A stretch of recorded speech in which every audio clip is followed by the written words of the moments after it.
Olá, voltamos com Conexão. Me responda rápido. Quando você pensa em cuidar da saúde, pensa no que é bom para manter a saúde do sangue? Aliás, já sabe qual é o seu tipo sanguíneo? Se a resposta foi não para uma ou ambas as perguntas, fique atento ao programa.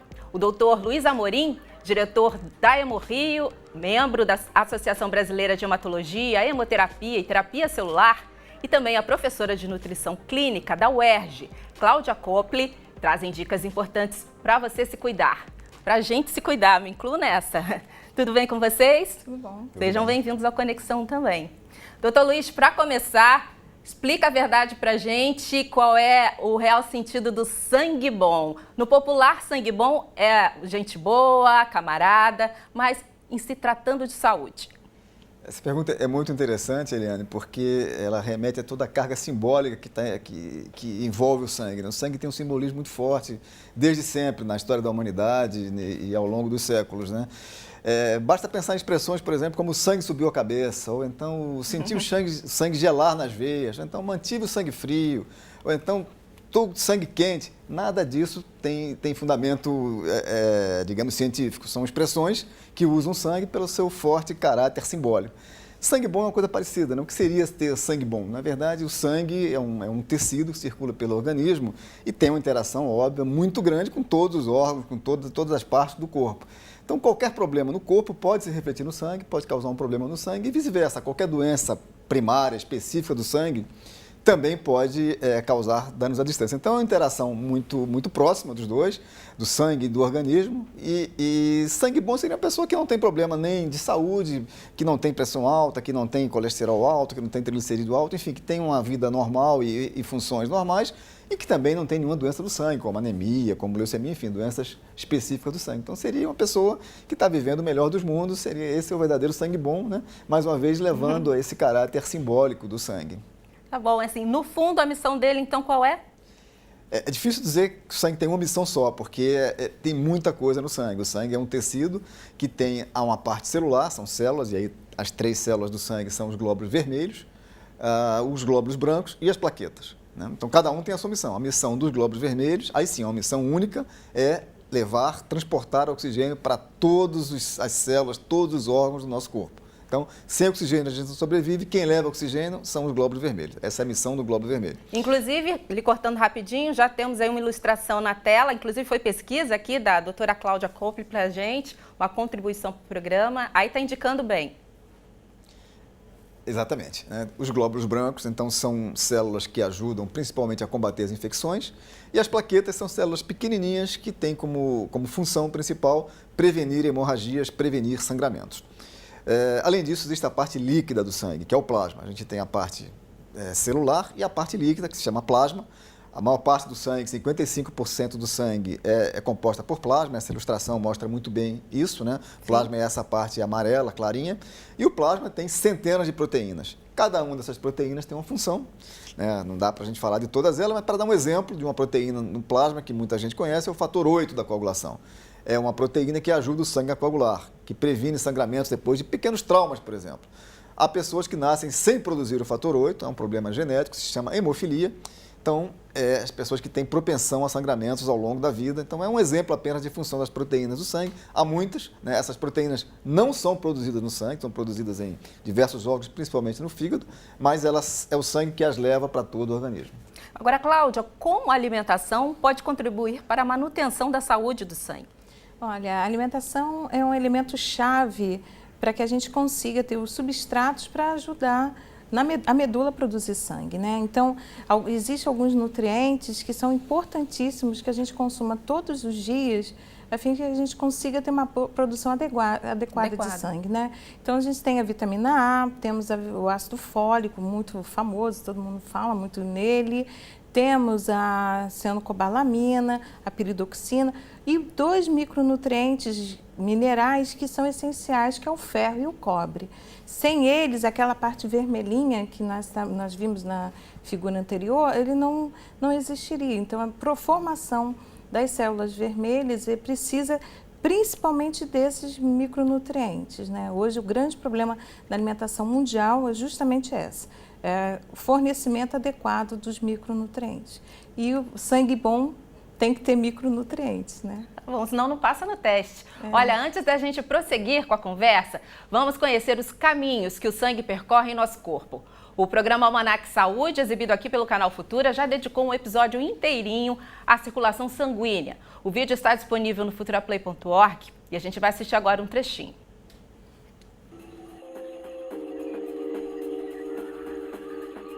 O sangue que chega ao coração é enviado aos pulmões, onde acontece a troca de dióxido de carbono por oxigênio. Depois de oxigenado, volta ao coração e passa a ser bombeado para o resto do corpo. É aí que ocorre a grande circulação. O sangue viaja por vasos sanguíneos espessos e artérias, que terminam em pequenos vasos bem finos, conhecidos como capilares. Nesse momento, parte do sangue atravessa as paredes e chega até as células mais próximas, trazendo nutrientes e oxigênio. A outra extremidade dos capilares se liga aos vasos venosos, chamados também de veias. É por elas que o sangue, agora com resíduos jogados fora pela célula, volta ao coração. Doutor, o que pode indicar plaquetas altas, plaquetas baixas? Acho que também é uma pergunta muito boa, Eliane, e só para complementar o que a Cláudia já falou, não complementar, chamar a atenção, é que a gente pensa sempre no sangue, todo mundo sabe que é o sangue, mas o que ninguém sabe é que o sangue é produzido pela medula óssea, né? que está dentro dos ossos chatos. Então, na verdade, o sangue, as células sanguíneas, não as proteínas, mas as células do sangue, glóbulo vermelho, leucócitos, plaquetas, são produzidas dentro dos ossos, que é a chamada medula óssea, que é a fábrica do sangue. Então, esse é um ponto importante. Então, plaquetas altas e plaquetas baixas podem ter muitas causas. Plaquetas altas podem estar associadas à infecção, podem estar associadas à trombose, pode também estar associada a uma doença da própria medula óssea que perde a regulação e começa a produzir uma quantidade excessiva de plaquetas, se chama trombocitemia, uma doença rara. Plaquetas baixas também tem muitas causas, uma causa relativamente comum é uma doença chamada púrpura trombocitopênica, em que a medula produz normalmente, produz até muito, mas a plaqueta é destruída no sangue. Tem um anticorpo contra a plaqueta que destrói a plaqueta. Coisa parecida acontece na dengue. As pessoas que têm dengue têm plaquetas muito baixas. Não é problema de produção, a produção é normal, ou até alta, para compensar. O que acontece é que o vírus da dengue produz um anticorpo que destrói a plaqueta no sangue e aí as pessoas têm plaquetas baixas. Existem muitas causas que seriam as principais, né? Quem tem plaqueta baixa precisa tomar cuidado, precisa ir ao médico, porque precisa ver se tem risco ou não de ter hemorragia espontânea e aí, se for o caso, precisa de tratamento. Agora, os tipos sanguíneos, né? Eles são quantos e qual é a necessidade de termos essa informação? Na verdade, são 4 principais, né? Os grupos sanguíneos, as pessoas podem ser do grupo O, que se chamava antigamente 0, outro se chama de O, o grupo A, o grupo B e o grupo AB. 4 grupos sanguíneos. E tem os fatores Só que RH. tem também o fator RH. Pode ser RH negativo e RH positivo. Então, todo mundo pode ser O positivo ou O negativo, A positivo ou A negativo. Então, na verdade, são 8 grupos sanguíneos principais, possíveis, né? Existe importância de saber o grupo sanguíneo em 2 situações principais. A primeira é na gravidez. Então, toda mulher grávida precisa saber qual é o seu grupo sanguíneo, porque depois que nascer o filho, precisa saber se há uma compatibilidade entre o sangue da mãe e o sangue da criança. Então, por exemplo, uma mãe que é RH negativo, não importa se é A, B ou AB, mas se é RH negativo e tem um filho RH positivo, ela pode ter anticorpo contra o sistema RH positivo, que para ela é desconhecido, e isso destruir os glóbulos vermelhos dos filhos, né? É uma doença relativamente conhecida, fácil de prevenir. Então, quando a mulher dá à luz ao primeiro filho, não tem problema. O problema é a partir da segunda gravidez. Então, para evitar problema, mãe RH negativo, que teve um filho RH positivo, tem que tomar uma vacina, que é uma imunoglobulina, que se chama de vacina popularmente, para prevenir as complicações, e com isso é prevenido. Então, é muito importante que todas as grávidas saibam o seu grupo sanguíneo, faz parte do pré-natal. E, claro, quando o bebê nasce, também é preciso saber qual é o grupo sanguíneo do bebê. Imediatamente o grupo da criança. Imediatamente o grupo da criança. A outra situação é a transfusão. Todo mundo que vai ser transfundido precisa saber qual é o seu grupo sanguíneo. E é uma obrigação legal, não é uma opção, é uma obrigação legal. Todos os serviços de hemoterapia que transfundem sangue têm que repetir o grupo sanguíneo daquela pessoa, mesmo que ele seja uma pessoa conhecida, já tomou sangue 20 vezes naquele serviço, ou trouxe uma carteirinha do Exército com grupo sanguíneo. Nós somos obrigados a repetir esse grupo sanguíneo para não haver risco de transfundir um sangue errado, porque transfusão de um sangue de grupo sanguíneo errado pode levar à morte do paciente. Tá, ok. Em relação à alimentação, existe a dieta do tipo sanguíneo, Cláudia?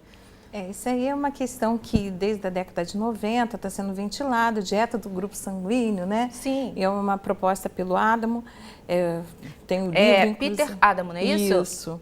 Um americano? Isso, é um autor americano, em que ele descreve uma associação da evolução do ser humano, a origem do homem seria no sul da África, e aí teria a origem do grupo O, e aí a migração para o norte da África, teria o surgimento do grupo A, e assim sucessivamente até a chegada na Europa, na Ásia, e conforme o surgimento dos tipos sanguíneos, teria a alimentação mais adequada daquela região. Então, só que efetivamente nós carecemos ainda de pesquisas clínicas mais randomizadas, mais sérias, para que a gente consiga fazer isso. Na prática clínica, o que a gente faz? Nós não associamos a prescrição da dieta ao grupo sanguíneo propriamente dito. Sim. Nós vamos avaliar cada paciente, verificando a aceitação, verificando a aversão alimentar, a intolerância alimentar, que hoje a gente tem visto que está crescendo muito. Então, a gente tem observado o surgimento de quadros de intolerância de uma maneira que nós não vimos anteriormente. E a partir dessa anamnese nutricional, aí nós fazemos o controle, a retirada dos alimentos. Então, nós ainda não trabalhamos dessa maneira efetiva na clínica. Nós trabalhamos analisando cada indivíduo como um, e aí dentro da sua anamnese a gente faz a prescrição. A expressão... Quer acrescentar alguma coisa, doutor? Até porque muitas pesquisas já foram feitas e muitos recursos já foram gastos tentando definir quais são as funções do grupo sanguíneo. Para que serve o grupo sanguíneo? Por exemplo, eu sou do grupo O, tem alguma coisa no meu organismo que muda porque eu sou do grupo O, ou se eu fosse A, ou as pessoas que são A ou que são B. Até hoje, a conclusão é que ninguém sabe para que serve o grupo sanguíneo. Então, é uma razão a mais, né, do que a Cláudia está dizendo, que se a gente não sabe para que serve o grupo sanguíneo, né, como é que a gente vai associar um tipo de alimento a um determinado grupo sanguíneo? É muito difícil comprovação, não é possível que no futuro se demonstre isso, mas hoje não há nenhuma evidência científica que sustente isso. E algumas pesquisas já foram feitas tentando ver o seguinte, se metabolicamente há diferença, por exemplo, do paciente com grupo O positivo, A positivo, se há a curva metabólica. Então, já se viu que não é o grupo sanguíneo que determina. Então, são outros fatores presentes no corpo que você tem associação e que isso sim gera impacto com o surgimento de uma intolerância à glicose. E não é o grupo sanguíneo, entendeu? Então, eu acredito que é muito mais provavelmente a gente vai confirmar cada vez mais, é mais um modismo do que um quadro realmente, conforme o Luiz colocou muito bem, uma determinação pelo grupo sanguíneo da capacidade de digerir e metabolizar um nutriente. Bom, existe a expressão sangue grosso. É mito ou traz alguma verdade? É mito. Na verdade, a gente no Hemorrio, em todos os locais que há doação de sangue, muita gente chega lá dizendo, olha, eu preciso doar sangue porque meu sangue está grosso. Na verdade, isso não existe. O sangue não está grosso, porque a pessoa às vezes tem pressão alta, que ela sente a dor de cabeça, sente talvez sintomas que ela atribui ao sangue grosso, que não é por causa do sangue grosso, que não são por causa do sangue grosso. Ou então, ela acha que tem dor de cabeça e que é porque o sangue está grosso, se doar sangue vai melhorar. A gente precisa muito de doadores de sangue, a gente quer que toda a população que seja elegível vá doar sangue, né? A gente precisa do sangue para transfundir nas emergências, etc. Mas não há relação entre sangue grosso e doação de sangue. O que existe é as pessoas que são anêmicas, se você perder sangue, você vai ter anemia e o sangue vai ficar um pouquinho menos espesso, mas sangue grosso não existe na prática, exceto em algumas doenças muito raras. Há de fato doenças que fazem o sangue ficar mais viscoso, são doenças da medula óssea, por exemplo, uma variação de mieloma chamada macroglobulinemia, uma doença muito rara e que de fato faz o sangue ficar espesso, mas são doenças raras. De um modo geral, sangue grosso é mais uma expressão como sangue quente, sangue frio, né? Não tem um fundamento... Sempre essas expressões envolvendo sangue, incrível, né? Agora, existem nutrientes aí com poder anticoagulante? Temos os alimentos ricos em salicilatos, né? Em quê? Salicilatos, isso. Que é o grupo ativo da aspirina. Né? Quando a gente vê a prescrição de paciente que risco de AVC, de infarto, que usa aspirina, que tem salicilato. E temos alimentos que têm salicilatos também, por exemplo? Né? Amora, gengibre, orégano, são alimentos que são ricos em salicilatos, ameixas. Então, o damasco pode ser utilizado. Eles são, o conteúdo desses salicilatos ajudam no controle. Temos também os alimentos ricos em vitamina E, que a vitamina E tem uma ação antagônica à vitamina K. A vitamina K coagula e a vitamina E, por isso que a gente também não pode fazer uso excessivo de suplemento de vitamina E. Por quê? Porque você vai ter a tendência de fazer oposição da vitamina K. Então, os alimentos fontes... K seria potássio? Não, vitamina K mesmo. mesmo. Que é a vitamina que ajuda no processo de coagulação, ajuda no processo da rede de fibrila, do sangue, faz com que haja a estagnação do sangue e evite com isso que a pessoa tenha hemorragia, né? Existem fatores da coagulação que ajudam o sangue a coagular, que só são produzidos se houver vitamina K, que são os fatores, tem números romanos, vai de 1 a 13, então os fatores 2, 7, 9 e 10, todos eles interagem entre si para formar um coágulo e evitar que as pessoas tenham hemorragia ou que controlem a hemorragia. Esses 4 fatores, 2, 7, 9 e 10, só são produzidos se houver vitamina K em quantidade suficiente. Isso. E ela está presente onde? Então, a vitamina K, olha que bacana, ela é produzida dentro do nosso intestino, pela microbiota. Por isso que é importante a gente manter também a saúde do intestino. Se nós tivermos uma alimentação variada, utilizar probióticos, utilizar o iogurte, isso ajuda a nutrir a nossa microbiota e com isso a gente garante uma produção adequada de vitamina K. Existe o prato bonito? Perfeito? Existe, com certeza. A nutrição trabalha muito na questão da refeição colorida, né? E a colorida não é com jujuba, não é com... Nossas crianças é que falam, então tia, a gente vai comer tudo. Não, o nosso prato colorido é um prato com os vegetais verdes escuros, rico também em legumes coloridos, ricos em vitamina A, como a abóbora, a nossa cenoura, próprios folhosos verdes escuros. Ele tem que ter a beterraba, tem que ter os legumes de uma maneira geral. O nosso famoso arroz com feijão, que o brasileiro está deixando de consumir, mas é importantíssimo, é fonte de proteína, fonte de fibra solúvel que nutre as microbiotas intestinais. E a e a carne vermelha ou branca, que é a fonte de proteína. A carne vermelha e a carne branca são as principais fontes do ferro M. O que é o ferro M, gente? É o composto que você tem o ferro mais biodisponível para absorção. Então, a gente escuta muitas vezes na mídia, eu vou comer leguminosa pura porque só o feijão me supre de ferro. Não. A gente precisa da fonte dos ferros M. O fígado. O fígado é uma fonte de ferro M. Fígado bovino. Fígado bovino. A única ressalva que a gente faz hoje com o fígado é o seguinte, é que a gente tem que ver a procedência desse fígado. Porque nós sabemos que todas as medicações, drogas, são metabolizadas no fígado do animal. Então, eu tenho que ter uma fonte adequada, um abatedor adequado para ter esse consumo. Senão, a gente está consumindo também uma carne cheia de toxinas, né? Então, até nós da nutrição temos nos questionado a prescrição dessas vísceras como uma fonte de ferro. E essa fonte de ferro, ela causa anemia? Ela trata a anemia. Ela trata?